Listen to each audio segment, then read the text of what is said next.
መዳን በጸጋ እንጂ በሥራ አይደለም። መልካም ሰዎች ብንሆን ልንጸድቅ አንችልም። ሰው ሊጸድቅ የሚችለው በክርስቶስ ባለው እምነት ብቻ ነው። የዳነው ኢየሱስ ክርስቶስ በመስቀል ላይ ስለኔና ስለናንተ በሰራው በከፈለው ዋጋ ነው። እና ጌታ ኢየሱስ በመስቀል ላይ ሆኖ በስቅላት ላይ እያለ የተናገራቸው 7 ንግግሮች አሉ። በሱ ላይ የስድብን ቃል ሲናገሩ የሚያደርጉትን አያውቁምና ይቅር በላቸው አለ። የተናገረውን ያስተማረውን የኖረ ጌታ ነው። የዘላለም አምላክ ሆይ በናዝሬቱ በጌታ በኢየሱስ ክርስቶስ ስም እናመሰግንሃለን። አቤቱ አምላካችንና አባታችን ደግሞ ዛሬ ቃልህን እንድንማር ይህንን እድል ስለሰጠን እናመሰግንሃለን። ይህንን ፕሮግራም ስለሚከታተሉ ወንድና ሴት ልጆችህ አቤቱ እግዚአብሔር ሆይ ጸልያለሁ። በናዝሬቱ በጌታ በኢየሱስ ክርስቶስ ስም የታመመ ቢኖር ይፈወስ። በመገረፉ ቁስል ተፈውሳቸዋል ተብሎ ተጽፏልና ታሙ በቤት ላለ ለአንድ ሰው ጸልያለሁ። በናዝሬቱ በጌታ በኢየሱስ ክርስቶስ ስም ፈውስ እንዲያልፍ እጸልያለሁ። በክርስቶስ ኢየሱስ ስም ጸልያለሁ። ሥራ አጥቶ ግራ ለተጋባ ለአንድ ሰው ጸልያለሁ። በቤት ለተቀመጠ ግራ ለገባው ለአንድ ሰው ጸልያለሁ። በናዝሬቱ በጌታ በኢየሱስ ክርስቶስ ስም የሥራ በሮች እንዲከፈቱ ጸልያለሁ። በክርስቶስ ኢየሱስ ስም በሮች ይከፈቱ። የትኛውም ኃይል በክርስቶስ ኢየሱስ ስም የጨለማ ጉልበት ከመንገዳችሁ ከሕይወታችሁ ዞር ይበል ጸልያለሁ። በናዝሬቱ በጌታ በኢየሱስ ክርስቶስ ስም እግዚአብሔር አብርሃምን እንደመራው ለአብርሃም ርስት እንደሰጠው በክርስቶስ ኢየሱስ ስም ርስት ይሰጣችሁ። እግዚአብሔር መንገዱን ያሳያችሁ። አጋር በበረሃ እያለች እግዚአብሔር እንደራራላት የልጇንም ድምፅ እንደሰማ ስለ ልጇ ስለምትጨነቅ ስለ አንዲት ሴት ጸልያለሁ። በክርስቶስ ኢየሱስ ስም እግዚአብሔር የልጆችሽን ጩኸት ይስማ። በናዝሬቱ በጌታ በኢየሱስ ስም ጸለይን፣ አሜን። ክብር ለጌታ ይሁን። ይህ ከኪንግደም ላይት ሚኒስትሪ በጄኤምኤም ቴሌቪዥን የሚተላለፍላችሁ የቴሌቪዥን ፕሮግራም ነው። ይህ የቴሌቪዥን ፕሮግራም ዘወትር ቅዳሜ ከ11 ሰዓት ተኩል እስከ 12 ሰዓት ይተላለፋል። በድጋሚ ደግሞ ሰኞ ማለዳ ከ2 ሰዓት ተኩል እስከ 3 ሰዓት ድረስ የሚተላለፍ የቴሌቪዥን ፕሮግራም ነው። ዛሬ ወደ እናንተ ይዤ የመጣሁት ሐሳብ 7ቱ የመስቀል ላይ ቃላት በሚል ሐሳብ የእግዚአብሔርን ቃል አካፍላችኋለሁ። እነዚህ ሐሳቦች ጌታ ኢየሱስ በመስቀል ላይ እያለ የተናገራቸው 7 ንግግሮች ናቸው። እያንዳንዳቸውን የምናያቸው ይሆናል። እንደምታውቁት ሰዎች ተወልደው ለመጀመሪያ ጊዜ ሲናገሩና ደግሞ ሊሞቱ የመጨረሻው ሰዓት ላይ የሚናገሯቸው ንግግሮች ወይም ላስት ወርድ የሚባለው የሁላችንንም ትኩረት የሚስብ ነው። ለምሳሌ አንድ ሕፃን ልጅ ገና አፉን ለመፍታት ሲያስብ ባባ ማማ ሲል ባባ አለ ማማ አለ ብለን በጣም እንገረማለን። ከዛ በኋላ ልጁ ሲያድግ ብዙ ነገር ይናገራል፣ ግን እነዛ ትኩረታችንን አይስቡንም። ሰው ሊሞት ሲል ደግሞ የኑዛዜ ቃል ወይም የመጨረሻ ቃሉ የብዙዎቻችን ትኩረት የሚስብ ነው እና ጌታ ኢየሱስ በመስቀል ላይ ሆኖ በስቅላት ላይ እያለ የተናገራቸው 7 ንግግሮች አሉ። በእርግጥ ኢየሱስ ክርስቶስ ሞቶ አልቀረም፣ ከሞት ተነስቷል። ከዚያ በኋላም ተናግሯል። እንደ ሰው የመጨረሻ ቃል ነው ልንለው አንችልም። ግን እነዚህ የተናገራቸው 7 ንግግሮች ትኩረትን የሚስቡ ደግሞ እኛ ልንማርባቸው የሚገቡት ስለሆነ እያንዳንዳቸውን እያየን እንሄዳለን። የመጀመሪያው የተናገረው የሚያደርጉትን አያውቁምና ይቅር በላቸው አለ። ልክ በመስቀል ላይ ሆኖ በዛ አስጨናቂ ሁኔታ ውስጥ ሆኖ የሚያደርጉትን አያውቁምና ይቅር በላቸው ይላል። በሉቃስ ወንጌል ምዕራፍ 23 ከቁጥር 32 እስከ 36 ያለውን ሄዳችሁ ማንበብ ትችላላችሁ። ጌታ ኢየሱስ ከመሰቀሉ በፊት እሁድ ዕለት ወደ ኢየሩሳሌም ሲመጣ ሕዝብ ተሰብስቦ ሆሳና በእግዚአብሔር ስም የሚመጣ እርሱ የተባረከ ነው እያሉ በጣም ብዙ ሰዎች የዘንባባ ዝንጣፊ ይዘው ተቀብለውት ነበረ። ብዙዎች በጩኸት ነበር የተቀበሉት። ዛሬ ግን እነዚህ ሲጮሁለት የነበሩ ሰዎች በመስቀል ላይ ሲሰቀል ስቀለው ስቀለው ከሚሉት ሰዎች ዋነኞቹ ሆነው እናያቸዋለን። በዚህ ሰዓት የሮም ወታደሮች የወታደር ጭፍሮች የጌታን ልብስ ይጣጣሉበት ነበረ። ቁማር ይጫወቱበት ነበረ። እንዲሁም ደግሞ መኳንንቶች፣ የሃይማኖት ሰዎች ልክ ወንበዴን እንዳሰቀሉ ጥፋተኛ ተገኝቶ እንደተሰቀለ በመስቀል ላይ እሱ ሲጣጣር በደስታ ይመለከቱት ነበረ። አንዳንዶች ደግሞ ይህ ክርስቶስ ከሆነ ብዙዎችን ሲያድን አልነበረም? ለምንድነው ራሱን የማያድነው ብለው ያፌዙበታል። ይህ ሁሉ እየሆነ ግን ጌታ ኢየሱስ የሚያደርጉትን አያውቁምና ይቅር በላቸው አለ። ከዚህ ሐሳብ የምንማረው ምንድነው? በእንዲህ አስቸጋሪ ሁኔታ ውስጥ ሆኖ በምስማር የቸነከሩትን የሮም ወታደሮች የሚሰድቡትን የሚተፉበትን ሁሉ የሚያደርጉትን አያውቁምና ይቅር በላቸው ማለቱ ከዚህ ምን እንማራለን? የመጀመሪያው ኢየሱስ ለተወለደለት ዓላማ ጨክኖ መሞቱን ያሳያል። እግዚአብሔር በክርስቶስ ኢየሱስ ራሱን ከኛ ጋር ያስታረቀበት ሰዓት ስለሆነ ለዓላማው ጨክኗል። ለምሳሌ በሁለተኛ ቆሮንቶስ ምዕራፍ 5 ቁጥር 19 ላይ የእግዚአብሔር ቃል ሲናገር እንዲህ ይላል፣ እግዚአብሔር በክርስቶስ ሆኖ ዓለሙን ከራሱ ጋር ያስታርቅ ነበርና ይላል። እግዚአብሔር ራሱ በክርስቶስ ሆኖ ዓለሙን ከራሱ ጋር የሚያስታርቅበት ሰዓት ነው። ይህ ሰዓት ኢየሱስ ከዘመናት በፊት የተናገረውን መጥቶ የሞተበትን ዓላማ ለማስፈጸም ለሚሽኑ ለተላከበት ለተወለደበት ነገር ምን ያህል እንደጨከነ የምናይበት ክፍል ነው። ሁለተኛ ኢየሱስ የሚሰብከውን የሚኖር ነው። ብዙዎቻችን የሰበክነውን ላንኖር እንችላለን። ኢየሱስ ግን የተናገረውን የሚያደርግ ጌታ ነው። የሰበከውን የፈጸመ ጌታ ነው። እንደምታስታውሱት በተራራው ስብከት ላይ ጌታ ኢየሱስ በገሊላ ብዙዎችን አስተምሯቸዋል።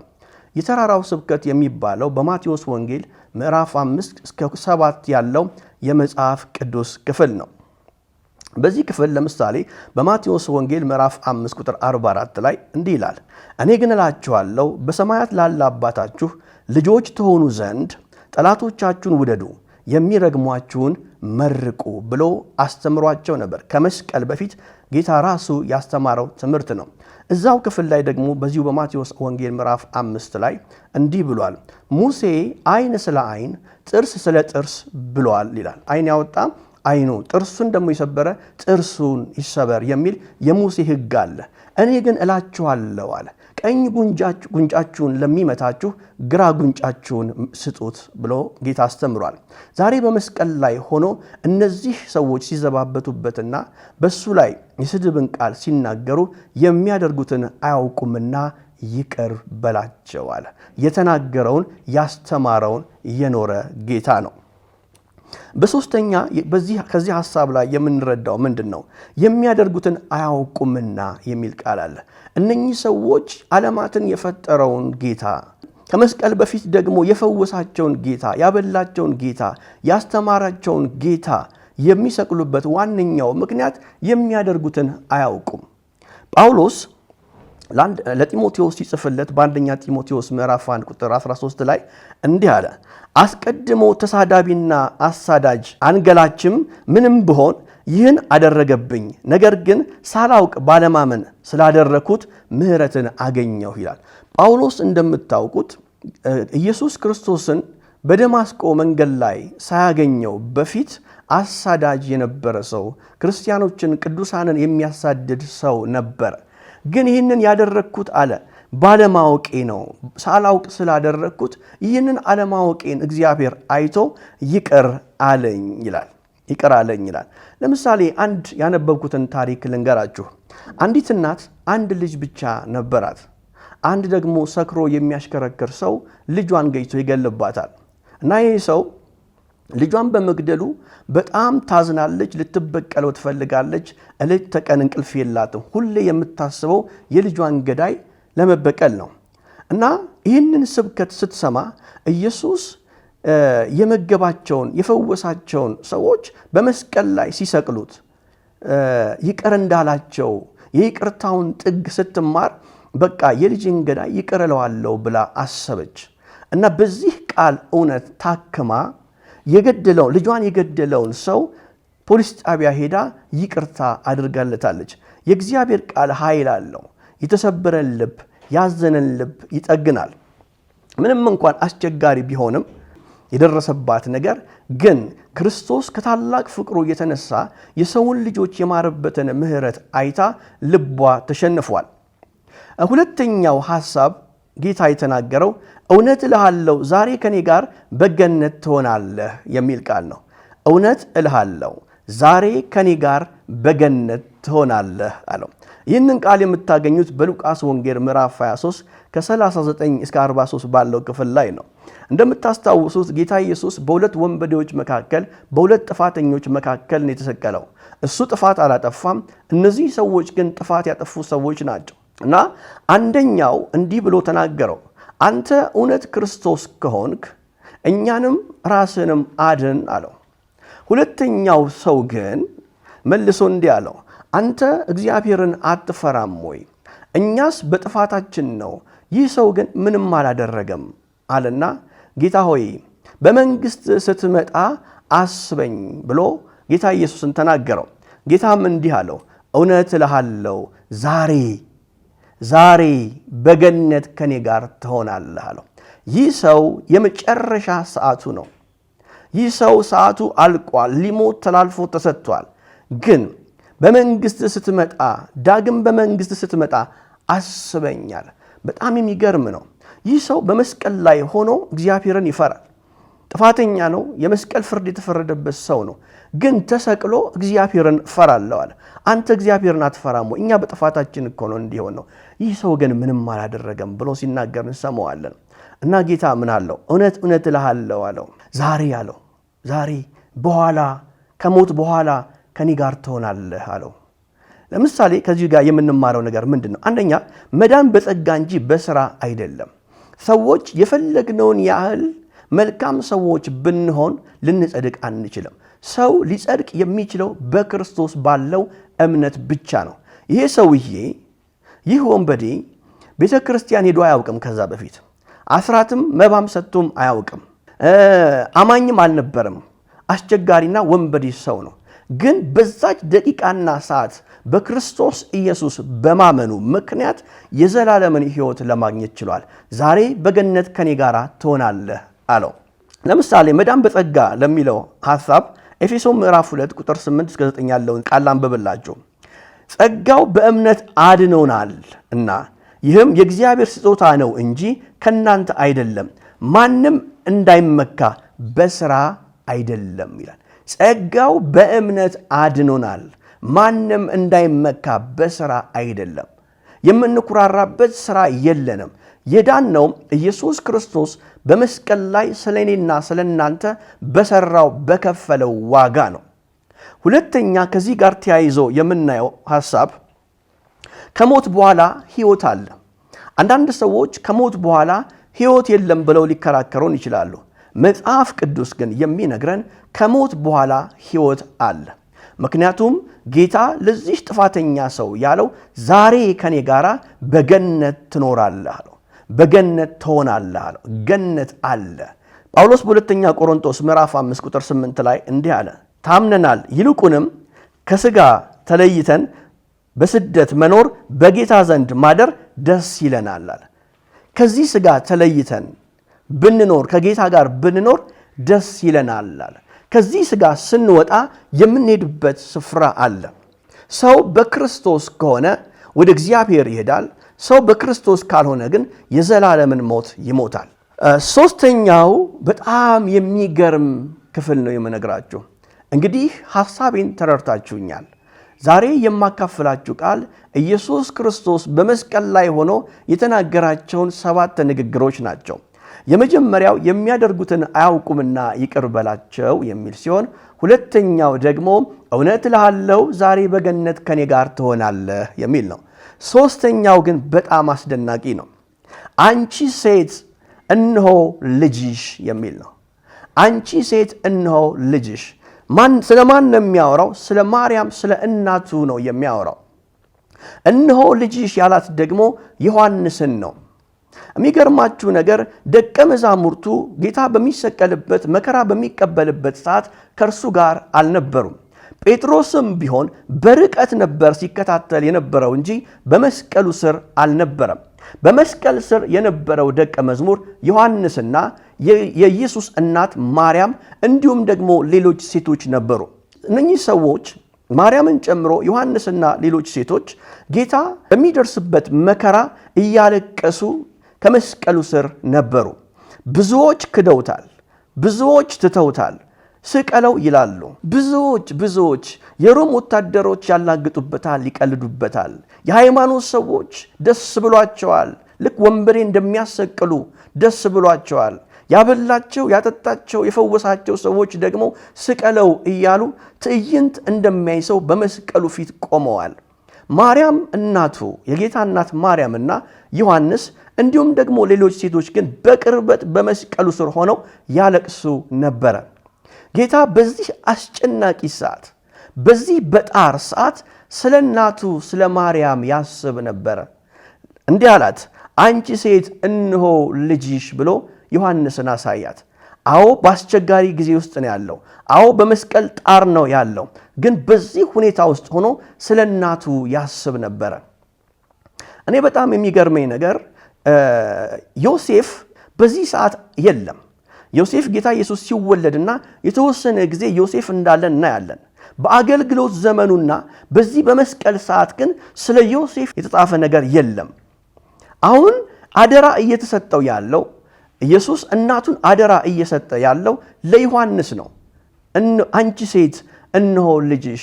አንቺ ሴት የሚለው በወቅቱ የነበረ የክብር መጥሪያ ነው። ልክ ዛሬ እማዬ እናቴ እንደምንለው እንጂ የማቃለያ መጠሪያ አይደለም። አንቺ ሴት ሲላት እናቴ እማዬ እያለ ነው። ይሄውና ልጅሽ ዮሐንስን አደራ እየሰጠው ነው። አንዳንዴ በጣም አስቸጋሪ ውስጥ እንሆናለን። ቤተሰቦቻችንን የምንረዳበት ሁኔታ ውስጥ ላንሆን እንችላለን። ጌታ ሊረዳት በማይችልበት ሁኔታ ውስጥ ሆኖ ግን አደራ ሲሰጥ እናያለን። ቤተሰቦቻችንን ምንም እንኳን አስቸጋሪ ነገር ውስጥ ብንሆን ልንረዳቸው የማንችልበት ሁኔታ ውስጥ እንኳን ብንሆን የአቅማችንን ልናደርግላቸው ይገባል። ለምሳሌ ጌታ የትኛውን የሕግ ክፍል እንዳከበረ ላሳያችሁ። 5ኛውን ሕግ ነው ያከበረው። 5ኛው ሕግ በዘጸአት 20 ቁጥር 12 ላይ ታገኙታላችሁ። እንዲህ ይላል፣ አባትና እናትን አክብር፣ እግዚአብሔር አምላክ በሚሰጥህ ምድር ዕድሜህ እንዲረዝም ይላል። አባትና እናትን አክብር፣ እግዚአብሔር በሚሰጥህ በዚህ ምድር ላይ ዕድሜህ እንዲረዝም ከፈለክ እናትና አባትን አክብር። ይህንን ቃል ጌታ እናቱን በማክበር ማርያምን በማክበር ሲፈጽመው ታያላችሁ። ከዚያም በኋላ ዮሐንስ ወደ ቤቱ ይዟት እንደሄደ መጽሐፍ ቅዱስ ይናገራል። አንዳንድ ጊዜ ለቤተሰቦቻችን በጣም ብዙ ነገር ላናረግላቸው እንችላለን። ግን ሰው ለአባቱ ጫማ ገዝቶ መርቀኝ ቢል ልክ ያዕቆብ ልጆቹን እንደመረቀ ለእናቱ ሻርፕ ገዝቶ ቀላል ነገር የሚባሉትን አቅማችን በፈቀደው ቡና ገዝቶ እናቴ መርቂኝ ቢል ይደርሳል። የእግዚአብሔር ቃል ነው። እናትና አባትን ማክበር መጽሐፍ ቅዱሳዊ ነው። ከኢየሱስ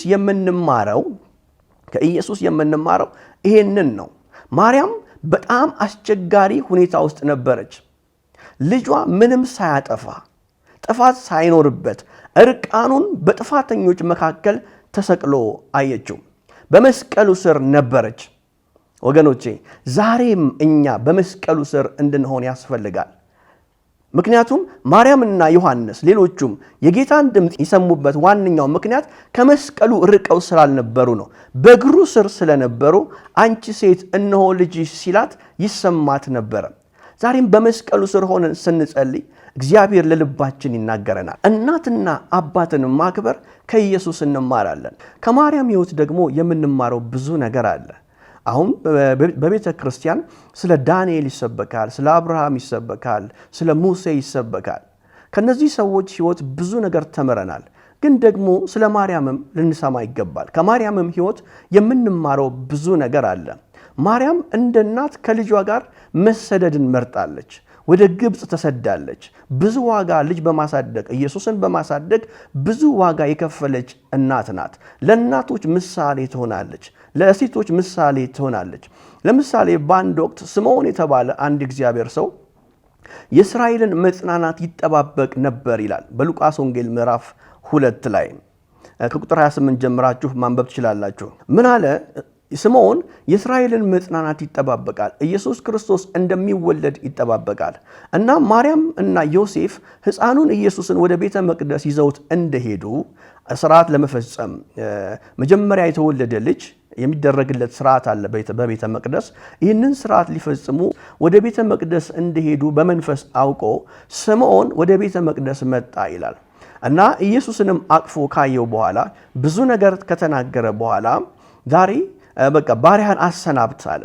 በቃ አይቻለሁ፣ ኢየሱስን አይቼዋለሁ፣ መድኃኒቱን የዓለምን መድኃኒት አይቻለሁ፣ አሰናብተኝ ካለ በኋላ ማርያምን ያላት ነገር በጣም ከባድ ነው።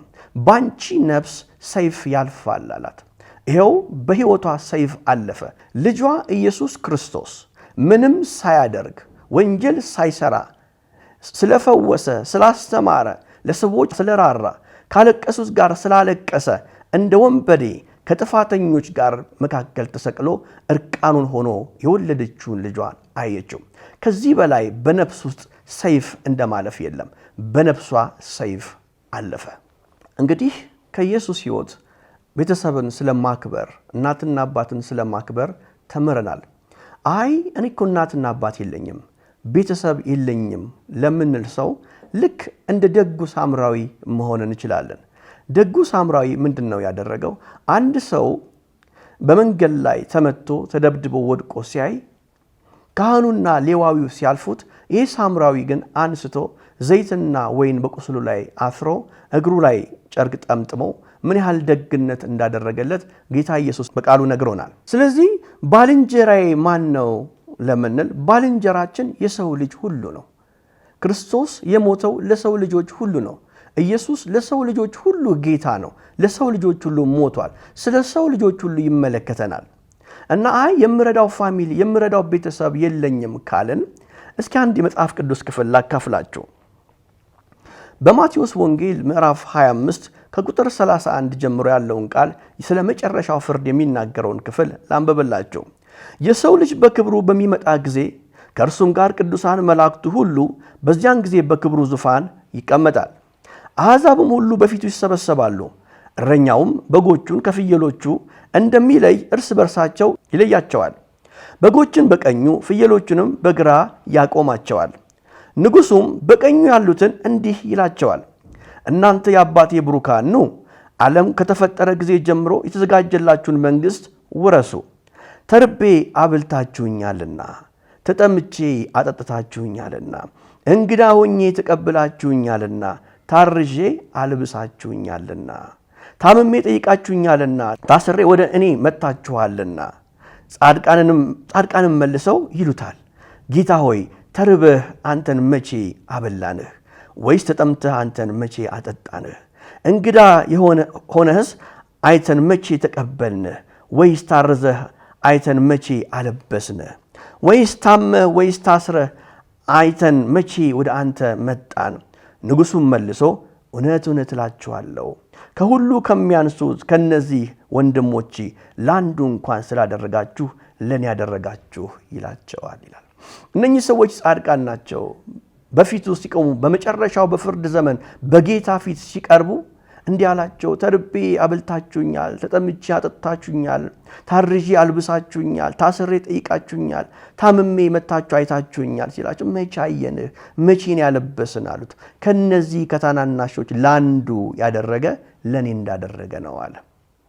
ለሰዎች የምናደርጋቸው እያንዳንዱ ነገሮች፣ ለሰዎች የምንረዳው እያንዳንዱ እርዳታ ለእግዚአብሔር እንዳደረግን ነው።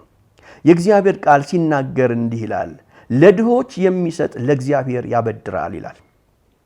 ስለማይሰጡ ሰዎች ደግሞ ሲናገር እንዲህ ይላል፣ ተርቤ አላበላችሁኝም፣ ተጠምቼ አላጠጣችሁኝም፣ ታርዤ አላለበሳችሁኝም፣ ታምሜ አልጠየቃችሁኝም፣ ታስሬ መጥታችሁ አላያችሁኝም፣ እናንተ ርጉማን ከኔ ሂዱ ሲላቸው መቼ ነው ተርበህ ያልሰጠንህ? መቼ አግኝተንህ የት አይተንህ ይሉታል። ለነዚህ ለታናናሾች ለአንዳቸው አላደረጋችሁምና ለእኔ አላደረጋችሁም ይላል። ወገኖቼ ቤተሰብ እንኳን ባይኖረን የሰው ልጅ ሁሉ የኛ ቤተሰብ ነው። አራተኛው አምላኬ አምላኬ ለምን ተውኸኝ ብሎ ጮኸ ይላል። አምላኬ አምላኬ ለምን ተውከኝ? እግዚአብሔር ኢየሱስ የሁላችንንም ኃጢአት ከመሸከሙ የተነሳ በስጋ ለተወሰነ ጊዜ ትቶት ነበር። ኢየሱስ እንደምታውቁት በጌተሰማኒ ይህንን ጽዋ ላለመጠጣት ጸልዮ ነበር። ጌተሰማኒ የእግዚአብሔር ፈቃድ ይሁን ብለን የምንነሳበት የአትክልት ስፍራ ነው። ጌታ እችን ጽዋ እግዚአብሔር እንዲያሳልፈው እች ጽዋ ፈቃድህ ከሆነች ብታልፍ ብሎ የጸለየበት ስፍራ ነው። ግን የኢየሱስ መሞትና መነሳት ለሁላችንም ለዓለም አስፈላጊ ስለሆነ ኢየሱስ የመስቀልን ሞት ሞቷል። ደግሞም በሶስተኛው ቀን ተነስቷል። ዛሬም ደግሞ በአብ ቀኝ አለ እና አራተኛው አምላኬ አምላኬ ለምን ተውከኝ የሚለውን ሐሳብ በማቴዎስ ወንጌል ምዕራፍ 27 ከቁጥር 45 እስከ 46 እናገኘዋለን። ጌታ ኢየሱስ ከጠዋቱ 3 ሰዓት ጀምሮ እስከ 9 ሰዓት ድረስ ለ6 ሰዓት በመስቀል ላይ ነበር እና እነዚህን 7 ንግግሮች የተናገረው በመስቀል ላይ ሆኖ በአስጨናቂ ሁኔታ ውስጥ ሆኖ ነው። በሁለተኛ ቆሮንቶስ ምዕራፍ 5 ቁጥር 21 ላይ እኛ በእርሱ ሆነን የእግዚአብሔር ጽድቅ እንሆን ዘንድ ኃጢአት ያላወቀውን እርሱ ስለኛ ኃጢአት አደረገው ይላል። ኃጢአት የማያውቀውን እርሱ በእርሱ ሆነን የእግዚአብሔር ጽድቅ እንድንሆን የዘላለምን ሕይወት እንድንወርስ እግዚአብሔር ኃጢአት የሌለበትን ኢየሱስ ስለኛ ኃጢአት አደረገው ይላል ሁለተኛ ቆሮንቶስ ምዕራፍ 5 ቁጥር 21 ላይ እና የዓለምን ኃጢአት በመሸከሙ የተነሳ እግዚአብሔር በስጋ ላለው ለኢየሱስ ፊቱን አዞረበት፣ ተወው። ከዚህ ሐሳብ የምንረዳው ምንድነው? አንዳንድ ጊዜ እግዚአብሔር በሕይወታችን የሚተወን ጊዜ አለ። መተው ማለት ፈጽሞ ይተወናል ማለት አይደለም። እግዚአብሔር ላየልን ዓላማ ላየልን ክብር እንድንደርስ እግዚአብሔር የሚተወን ጊዜ አለ። ያኔ ግራ እንጋባለን። በዙሪያችን 4 ግንብ ያለ እስኪመስለን ድረስ መፈናፈኛ እስክናጣ ድረስ እግዚአብሔር የሚተወን ጊዜ አለ። ብንጸልይ ልክ የማይመለስበት ጸሎታችን የማይመለስ እስኪመስለን ድረስ በጣም የምንጨነቅበት ጊዜ አለ። አንዳንድ ጊዜ እነዚህ ፈተናዎች በጣም ረጅም ናቸው፣ በጣም አስቸጋሪ ናቸው እና ወደ እግዚአብሔር እንጮሃለን፣ እግዚአብሔር እንዲረዳን እንለምናለን። ግን እግዚአብሔር ዝም ይለናል። በያዕቆብ መልእክት ላይ እንደዛ ነው የሚለው፣ መከራ ልዩ ልዩ መከራ ሲሆንባችሁ እንደ ፍጹም ደስታ ቁጠሩት ይላል። መከራችን ትዕግስትን ያመጣልናል፣ ታጋሾች እንድንሆን እግዚአብሔር በእኛ ሊሰራ ላስበው ቁም ነገር፣ እግዚአብሔር በእኛ ሊያደርግ ላለው ትልቁ ነገር እግዚአብሔር የሚያስተምረን መንገድ አለ፣ የሚያስተምረን ጊዜ አለ። በዚያ ጊዜ ሰዎች አይረዱንም። በኢሳይያስ 53 ስለ ጌታ ኢየሱስ ሲናገር እንዲህ ይላል፣ እኛ ግን እንደተመታ በእግዚአብሔርም እንደተቀጸፈ እንደተቸገረ ቆጠር ነው ይላል። አንዳንድ ጊዜ ሰዎች እኛንም እንደዚህ ይቆጥሩናል። በቃ በእግዚአብሔር እንደተቀሰፍን እርግማን እንዳለብን ይቆጥሩናል። ግን እነዚህ መከራዎች በእግዚአብሔር አንዳንዴ ሆን ተብለው እንድናልፋቸው የተደረጉ ናቸው። ይህ ማለት እግዚአብሔር በክፉ ይፈትናል እያልኩ አይደለም። ይህ ፈተና ልክ እንደ ውትድርና ስልጠና ልትቆጥሩት ትችላላችሁ። ወታደር በጭቃ ውስጥ በውሃ ውስጥ ከባባድ ነገሮችን የሚሸከመው እነዚህን አስቸጋሪ ነገሮች የሚያልፈው ለሚጠብቀው ጦርነት ለሚጠብቀው ክብር ወታደር እንደዚህ አይነት ስልጠናዎችን ይወስዳል። እግዚአብሔርም እኛን እንደ ወታደር ለራሱ ዓላማ ያሰለጥናል። ለምሳሌ ንስርን እንደ ምሳሌ ልንወስዳት እንችላለን። ንስር የራሷን ልጅ እንዴት መብረር እንዳለባት ታስተምራታለች። በጣም ከፍ ካለ ቦታ ልጇን ወደ ታች ተወረውራታለች፣ መብረር የማትችለዋን ልጅ። ልጅቱ ግን የምታስበው እናቷ እንደወረወረቻት ነው። ከስር አለት ስለሚጠብቃት በአለቱ ላይ እፈጠፈጣለሁ እሞታለሁ እያለች ነው የምትመጣው። እናትየዋ ግን ከሷ ቀድማ ፈጥና ክንፏን እንደምትዘረጋላት ታውቃለች። እና እናትየው ምን ታደርጋለች? በፍጥነት ሄዳ በልጇ ስር ክንፏን ትዘረጋለች። እግዚአብሔርም እንደዚህ ነው። እኛ እስክንሰለጥን ድረስ መብረር እስክንችል ድረስ አቅም እስኪኖረን ድረስ ከላይ ወደ ታች ይለቀናል። በዚህ ርቀት ውስጥ ግን እኛ እንደምንጠፋ እንደምንፈጠፈጥ እናስባለን። እግዚአብሔር ግን ከታች ክንፉን ይዘረጋልናል። ኢየሱስ አምላኬ አምላኬ ለምን ተውከኝ አለ። ከመተው በኋላ ከሞት በኋላ ትንሣኤ አለ። ከመከራችን በኋላ ከምናልፈው አስቸጋሪ ነገር በኋላ ትንሣኤ አለ፣ ክብር አለ።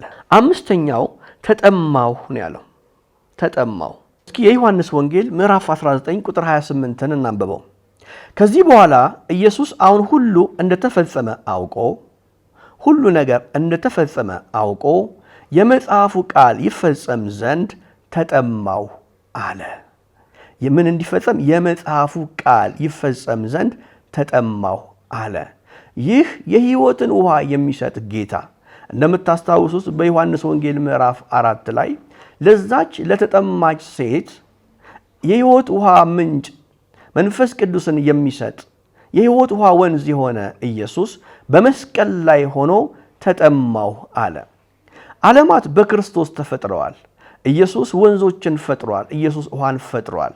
ግን ይህ ታላቅ ጌታ ስለ ሰው ልጆች ሲል በመስቀል ላይ ሆኖ ተጠማሁ አለ። ምን አለ? ሐሳቡ ምንድነው የሚለው? የመጽሐፉ ቃል ይፈጸም ዘንድ። እስኪ የትኛው የመጽሐፍ ቃል እንደሆነ እንመልከት። የመጽሐፉ ቃል ይፈጸም ዘንድ በመዝሙር 69:21 መዝሙር 69:21ን እንመልከት። ለመብሌ ሐሞት ሰጡኝ ይላል። ለመብሌ ሐሞት ሰጡኝ የሚለው ቃል ይፈጸም ዘንድ ኢየሱስ በመስቀል ላይ ሆኖ ተጠማሁ አለ። ከዚህ ሐሳብ ምንድነው የምንማረው ስንል ምንም እንኳን ምኞታችን ቢኖረን ፍላጎት ቢኖረን የምንፈልገው የምንመኘው ነገር ቢኖር ከዓላማችን የሚያስቀረን ከሆነ ከተወለድንበት ከተፈጠርንበት ወይም ደግሞ ግብ ካደረግነው ሐሳብ ወደ ኋላ የሚያስቀረን ከሆነ ለዛ ነገር ላለማድረግ መጨከን ያስፈልጋል። ይህንን ከጌታ እንማራለን። ስድስተኛው ሐሳብ ጌታ ኢየሱስ በመስቀል ላይ ሆኖ ከተናገራቸው ከሰባቱ ስድስተኛው ተፈጸመ የሚል ነው። እስኪ በዮሐንስ ወንጌል ምዕራፍ 19 ቁጥር 30 እስከ 40 ያለውን ላንብብላችሁ። ኢየሱስም ሆምጣጤውን ከተቀበለ በኋላ ሆምጣጤውን ከጠጣ በኋላ ተፈጸመ አለ። ራሱንም አዘንብሎ ነፍሱን አሳልፎ ሰጠ ይላል። ስድስተኛው ተፈጸመ አለ። ተፈጸመ የሚለው ቃል የተሸነፈ ሰው ድምፅ አይደለም፣ ያሸናፊ ሰው ድምፅ ነው። ምክንያቱም ኢየሱስ ክርስቶስ በመስቀል ላይ ሆኖ ከሕግ ጀምሮ እስከ ነቢያት ድረስ የተነገረው ስለሱ የተነገረው ስለኛ የተነገረው ተፈጸመ። ኢየሱስ በመስቀል ላይ ዕዳችንን ከፈለ። ተፈጸመ ማለት ተከፈለ። ሁሉም ዕዳ ተከፈለ ማለት ነው። አሁን ከዚህ በኋላ በክርስቶስ ኢየሱስ ላለን ሰዎች ዕዳችን ተከፍሎልናል፣ ተፈጽሞልናል። አንድ ምሳሌ ልንገራችሁ። አንድ ሰው ሩጫን ሮጦ ለምሳሌ የማራቶንን ሩጫ የሮጠ ሰው መጨረሻ ላይ ገመዱን ወይም የማሸነፊያውን ገመድ ካለፈ በኋላ ከእንደገና ይህንን ጨዋታ ከእንደገና አይጫወተውም። አንድ ጊዜ አሸንፏል። አንድ ጊዜ ድል ነስቷል። ኢየሱስ ክርስቶስ በመስቀል ላይ ድል ስለነሳ፣ ሰይጣንን ድል ስለነሳ፣ ኃጢአትን ድል ስለነሳ ምን አለ? ተፈጸመ አለ። ይህ ስድስተኛ ቃሉ ነው። የመጨረሻው ጌታ ኢየሱስ በመስቀል ላይ ሆኖ ከተናገራቸው 7 ንግግሮች የመጨረሻው አባት ሆይ ነፍሴን በእጅህ አደራ እሰጣለሁ። ይህንን ሐሳብ የምናገኘው በሉቃስ ወንጌል ምዕራፍ 23 ቁጥር 46 ላይ ነው። እስኪ እናንብበው። ኢየሱስም በታላቅ ድምፅ ጮኸ ይላል። አባት ሆይ ነፍሴን በእጅህ አደራ እሰጣለሁ አለ። ይህንንም ብሎ ነፍሱን ሰጠ ይላል። አባት ሆይ ነፍሴን በእጅህ አደራ እሰጣለሁ አለ። ኢየሱስ ነፍሱን ራሱ ነው አሳልፎ የሰጠው። ኢየሱስ ተሸንፎ ሳይሆን ኢየሱስ ነፍሱን የሰጠው ራሱ በፈቃዱ በፍላጎቱ ነው የሰጠው። በዮሐንስ ወንጌል ምዕራፍ 10 ቁጥር 18 ላይ ያለውን ሐሳብ እንመልከት። እኔ በፍቃዴ አኖራታለሁ እንጂ ከኔ ማንም አይወስዳትም ብሎ ነበር ጌታ ኢየሱስ። እኔ ራሴ በፍቃዴ ነፍሴን ስለ ወዳጆቼ ስለ ሰው ልጆች ነፍሴን በፍቃዴ እሰጣታለሁ እንጂ ማንም ከኔ አይወስዳትም ብሎ ነበረ። ባለፈው ሳምንትና ዛሬ የመስቀሉ ላይ 7 ቃላት በሚል ርዕስ የእግዚአብሔርን ቃል አካፍያቸዋለሁ። እንግዲህ ባለፈው ሳምንት 3ቱን አይተናል። ማለትም የመጀመሪያው የሚያደርጉትን አያውቁምና ይቅር በላቸው የሚል ሲሆን፣ ሁለተኛው ደግሞ እውነት እልሃለሁ ዛሬ በገነት ከኔ ጋር ትሆናለህ የሚል ነው። ሶስተኛው ደግሞ አንቺ ሴት እነሆ ልጅሽ የሚልን ሐሳብ አይተናል። ዛሬ ደግሞ ቅድም ያየናቸውን 4 ነጥቦች አይተናል። በአጠቃላይ ከሰባቱ ሐሳቦች ኢየሱስ ክርስቶስ በመስቀል ላይ ከተናገራቸው 7 ንግግሮች የምንማራቸው ነገሮች ምንድናቸው የሚለውን ጠቅለል አድርገን እንጨርስ። የመጀመሪያው ስለ ይቅርታ ተምረናል። ምንም አይነት ጉዳት፣ ምንም አይነት መከራ ጌታ በሱ ላይ ከደረሰው ያህል አልደረሰብንም። ምናልባት ሰዎች በጣም ጎድተውን ሊሆን ይችላል። ኢየሱስ ግን ያበላቸው ያጠጣቸው ክደውታል። ምንም ሳያጠፋ በደል ሳይኖርበት በመስቀል ላይ ሞቷል። በመስቀል ላይ ሆኖ የሮም ወታደሮችን ይቅር ብሏቸዋል። ታላላቅ የሃይማኖት ሰዎችን ይቅር ብሏቸዋል። የካዱትን ሁሉ ይቅር ብሏቸዋል። የበደሉትን ሁሉ ምህረት አድርጎላቸዋል። አዎ ይገባኛል፣ ምህረት ማድረግ በጣም አስቸጋሪ ሊሆን ይችላል። ግን እግዚአብሔር ይረዳናል። ይቅርታ ማድረግ እኛ እንፈልግ እንጂ የእግዚአብሔር መንፈስ ይረዳናል። ስለዚህ ይቅርታ ማድረግን በጣም አስቸጋሪ ነገር ውስጥ ሆነን የበደሉንን ሰዎች ይቅር ማለትን ከጌታ ኢየሱስ እንማራለን። ሁለተኛ የተማርነው ሐሳብ የምንጸድቀው በእምነታችን በጸጋ እንጂ በሥራ አይደለም። ያ በመስቀል ላይ ከጌታ ጎን የተሰቀለው ሰው ባለቀ ሰዓት ሊሞት ሰዓታት በቀሩት ጊዜ በመንግሥትህ አስበኝ ብሎ ኢየሱስ መንግሥት እንዳለው አምኖ ስለተናገረ ምንም ሥራ ሳይሰራ ከዛ በፊት ቤተ ክርስቲያን ሳይሄድ ምንም ነገር ሳያደርግ ሳይጠመቅ ምንም ሳያደርግ በክርስቶስ ኢየሱስ ባለው እምነት ብቻ ድኗል። ይህ ሰው ቤተ ክርስቲያን አልሄደም፣ አስራት አላወጣም፣ መባ አልከፈለም። ግን በመስቀል ላይ ሆኖ ኢየሱስን በማመኑ ድኗል። ዛሬም እነግራችኋለሁ፣ በሥራ ልንድን አንችልም። ሥራ አስፈላጊ ነው። ሥራ ግን ከእምነት በኋላ ነው። የምንሰራው ስላመን ነው። መልካምን ነገር የምናደርገው የእምነታችን ባህሪ የክርስቶስ ባህሪ በእኛ ውስጥ ስላለ ነው።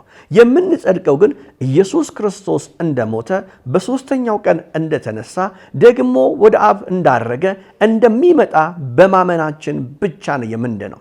ይህንን ስላመንን ስራን እንሰራለን፣ መልካምነትን እናደርጋለን። ምክንያቱም የእግዚአብሔር መንግሥቱ ባህሪ ስለሆነ። ሌላው የምንማረው የቤተሰብን ፍቅር እናያለን። ኢየሱስ ክርስቶስ እንዴት እናቱን እንዳከበራት በመስቀል ላይ ሆኖ በስቃይ ሆኖ እናቱን በመስቀል ስር አይቶ እንዴት እንዳዘንላትና ለዮሐንስ እንዴት አደራ እንደሰጠው አይተናል። እንግዲህ በአጠቃላይ ቤተሰቦቻችንን ማክበር እንዳለብን፣ እናትና አባቶቻችንን ማክበር እንዳለብን ባለን አቅም ልንረዳቸው እንደሚገባ የነሱም ደግሞ በረከትና ምርቃት እንደሚያስፈልገን አይተናል። ጌታ ኢየሱስ አምላኬ አምላኬ ለምን ተውከኛል? እግዚአብሔር አንዳንድ ጊዜ የተወን የሚመስለን ከፊት ለፊታችን ትንሣኤ ስላለ ነው። ከመከራ በኋላ ድል ስላለ ነው። በመከራ ታግሰን እግዚአብሔር ለኛ ያዘጋጀውን ክብር እንወርሳለን። ሌላኛው ተጠማሁ አለ። ኢየሱስ ክርስቶስ ስለኛ ተጠምቷል፣ ስለኛ ዋጋ ከፍሏል። የምናልፍበትን መከራ የምናልፍበትን የህይወት ቻሌንጆች ኢየሱስ ክርስቶስ ይረዳናል። የዕብራውያን ጸሐፊ እንዳለው እርሱ ኢየሱስ ከኃጢአት በቀር በሁሉ እንደኛ ተፈትኗል። ስለዚህ የህይወት ምንጭ የሆነው ኢየሱስ በዮሐንስ ወንጌል ምዕራፍ 4 ላይ ያችን የተጠማች ሴት የህይወት ውሃ ወንዝ የሰጣት የህይወት ውሃ ምንጭ የሆነላት ኢየሱስ ባህሩን ወንዙንና ታላላቅ ወንዞችን የፈጠረ ኢየሱስ ስለኔና ስለናንተ በመስቀል ላይ ተጠምቷል። ሌላው ተፈጽሟል። ኢየሱስ ክርስቶስ የኃጢአት ዋጋችንን ከፍሏል። ዲያብሎስ ሰይጣን እየመጣ ዶሴ ይዞ የሚከሰን በተጣለ ፋይል ነው። አሁን በሰይጣን እጅ ያለው ፋይል የተፈረደልን ያለቀለት ፋይል ነው። በፍጹም ሊከሰን አይችልም። ፍርድን ተቀብለናል። ክርስቶስ ስለኛ ሲል ሞቶ ተነስቶልናል። የመጨረሻው ኢየሱስ ተሸንፎ ሳይሆን ነፍሱን በፍቃዱ ነው የሰጠን። በአጠቃላይ ከኢየሱስ ሕይወት ብዙ እንማራለን። ኢየሱስ ሮል ሞዴላችን ነው። የምንከተለው ኢየሱስን ነው። ጳውሎስ እኔ ኢየሱስን እንደምመስል እናንተ እኔን ምሰሉ እንዳለ በሕይወታችን ልንመስል የሚገባው ልናድግ የሚገባው ወደ ኢየሱስ ነው። ቻናላችንን ላይክ፣ ሰብስክራይብ፣ ሼር ማድረግን አትዘንጉ። አስተያየት ካላችሁ በኮሜንት ሴክሽን ገብታችሁ አስተያየታችሁን ልታሰፍሩ ትችላላችሁ። ኢየሱስ ክርስቶስን እንደ ግል አዳኝዎ ለመቀበል ከወሰኑ የሚከተለውን ጸሎት ከኔ ጋር ይጸልዩ። እግዚአብሔር አባት ሆይ በኢየሱስ ስም ወደ አንተ እመጣለሁ። ኃጢአተኛ መሆኔን መሰክራለሁ። እናም ያንተን ይቅርታ ፈልጋለሁ። ኢየሱስ ክርስቶስ ለኃጢአቴ እንደሞተ ከሙታንም ደግሞ እንደተነሳ አምናለሁ። ከኃጢአቴ ርቄ በደሙ እንድታነጻኝ እለምንሃለሁ።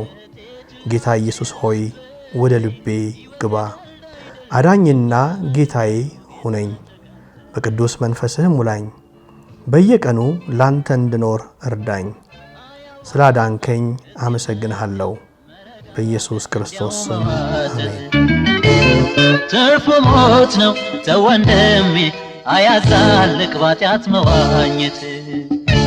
ወስነህ ተቀበል ጌታን በልብ፣ ኃጢአት አያባብልህ ጨክነህ ተወው ይቅርብህ።